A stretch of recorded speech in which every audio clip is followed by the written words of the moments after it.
For some reason, it's still a wide-held belief that in order to diversify properly in one's portfolio, that you have to have exposure to international companies. From 2011 to now, almost 2025, VXUS, which is the Vanguard Total International Stock Index, has grown a whopping 27.66% in total. Over 14 years in total. The S&P 500 just in the last 1 year is up more than that at over 33%. Over that similar time span since 2010, the S&P 500 is up over 539%. I think it's time for the investing thesis to be brought up to date. Because nowadays business is being done much different than it was back in the 70s and 80s when this theory was hatched. There's also a reason why the best investor of all time left international funds out when he said what he thought was the simplest style of portfolio for anyone, which was 90% S&P 500 or US stocks,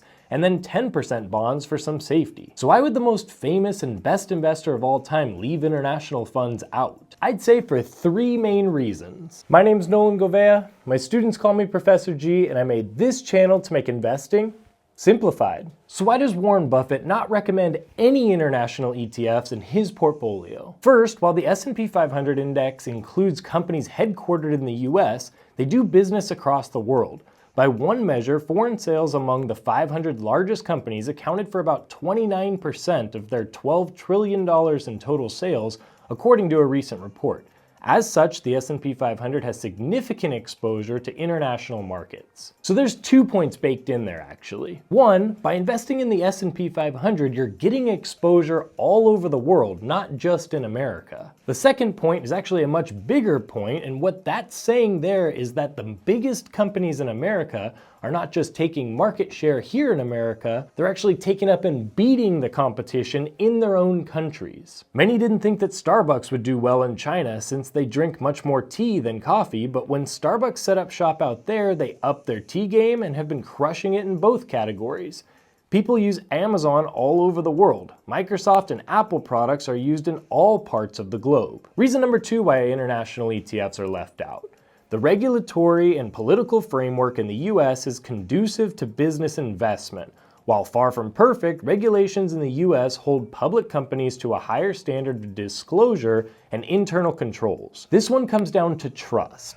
The system in the United States is not perfect, but it's definitely much better than a lot of other countries. Certain countries like China just have such big issues because at the end of the day, if the government just feels like pulling the cord on a certain company, they have so much control and power that they can do so. This happened with one of the biggest companies in China, Alibaba and Jack Ma, and it totally disrupted not only that company, but all the millions of investors that were investing into that stock. This type of volatility really hurts investors. The third reason those international funds have been kicked out is because they've underperformed US companies over the past 4 decades. There's been periods where international stocks have outperformed. On the whole, however, they've served to hold back the performance of a portfolio. So I'm going to show you those numbers in just a second and answer this very good question from one of you. What happens if the US does underperform for a period of time, or if the US dollar is devalued substantially?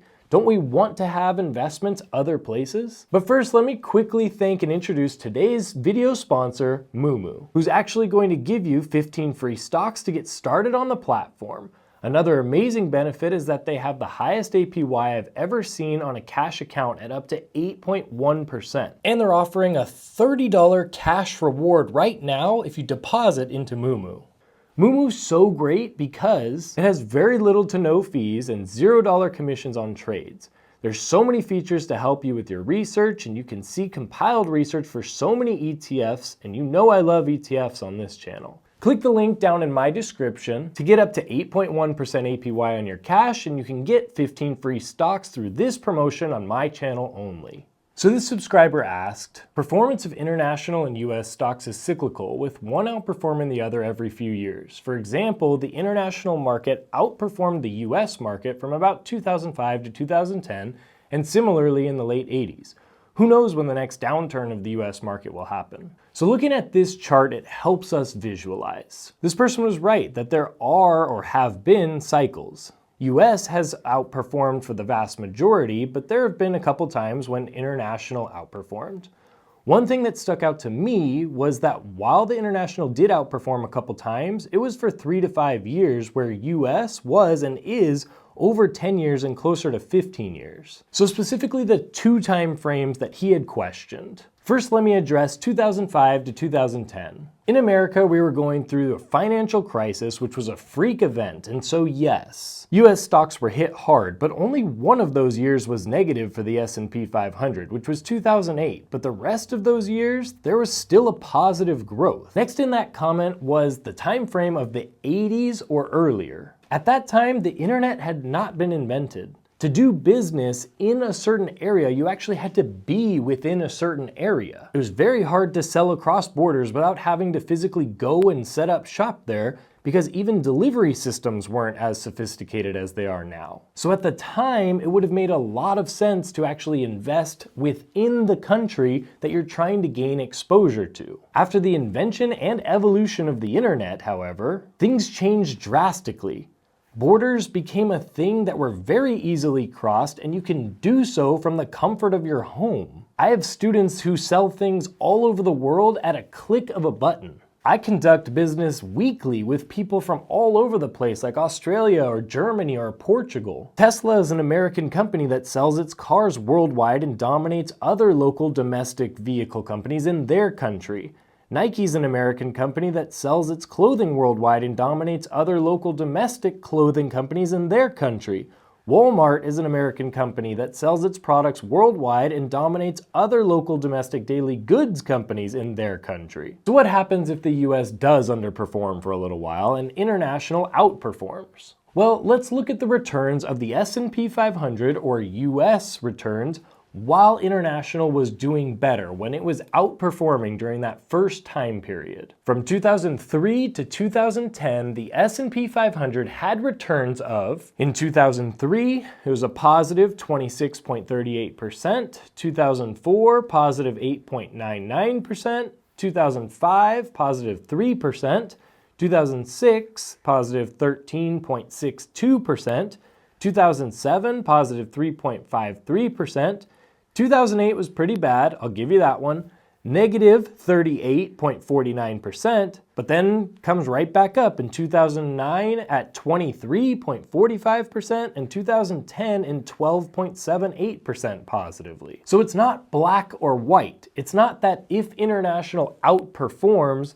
that then the US stock market is dropping or negative. You're still getting a return. It's just that maybe the international funds at that time got 1 or 2% more a couple of years. And even more than that, history has shown that the US stock market comes roaring back and it absolutely crushes international over the next decade. Look here on a zoomed out version of history. Yes, the S&P 500 had this minor dip right here, but look at all this you would have missed out on if your funds were in the international funds instead. The old 3-fund portfolio was the Boggleheads version of this portfolio, which was one portion in US stocks like the S&P 500, one portion in bonds for safety, and one portion in international stocks for higher risk and hopefully higher reward. The whole point they put the international section within that portfolio is for hopefully higher reward. You're taking a higher risk because it's outside the United States, and for all the reasons that I said earlier in this video. And so the point is that if you're gonna take that higher risk, you should definitely be getting a higher reward and getting a much higher return in some years compared to the S&P 500 or something. The fact is that international is definitely higher risk, it's just shown to not be higher reward. It'd be much better for you to fill that category of higher risk but possibly higher reward with something like growth ETFs instead. I like QQQM or SCHG or any of those other broad low fee ETFs, which are averaging 15 to 18% per year for the past 10 years, where international, like VXUS, was more like 5%.